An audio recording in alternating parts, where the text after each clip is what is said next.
Che cosa c'è di meglio di un risveglio tra le montagne, in un borgo che pare una fiaba, dove ad aspettarci c'è una colazione diversa dal solito?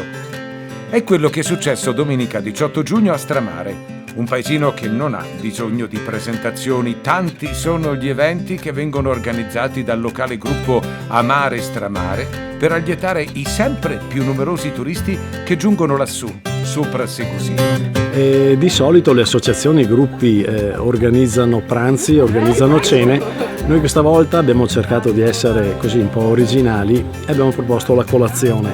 Già all'interno di questa particolarità l'invito è anche quello di far venire la gente che contribuisca, magari portando chi qualche cornetto, chi un dolce fatto in casa, chi qualche uova sodo, e diventa un modo di condividere un momento iniziale della giornata e poi magari partire e far cosa? Andare a camminare.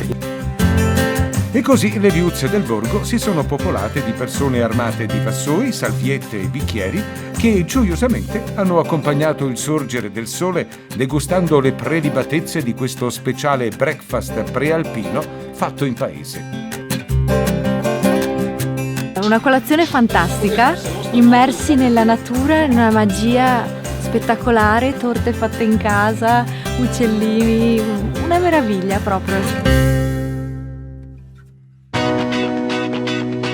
E poi via, tutti insieme in passeggiata, giusto per bruciare un po' le calorie, lungo i sentieri che portano a Malga Molvine Binot, dove la famiglia Stramare ha accolto l'allegro gruppetto di escursionisti con vassoi di salumi e formaggi di Malga innaffiati da buon vino.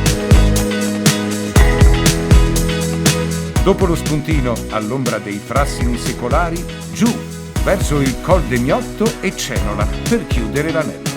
Insomma, un'altra idea di amare e stramare per animare questo paesino di montagna che proprio non vuole sentirsi dire abbandonato.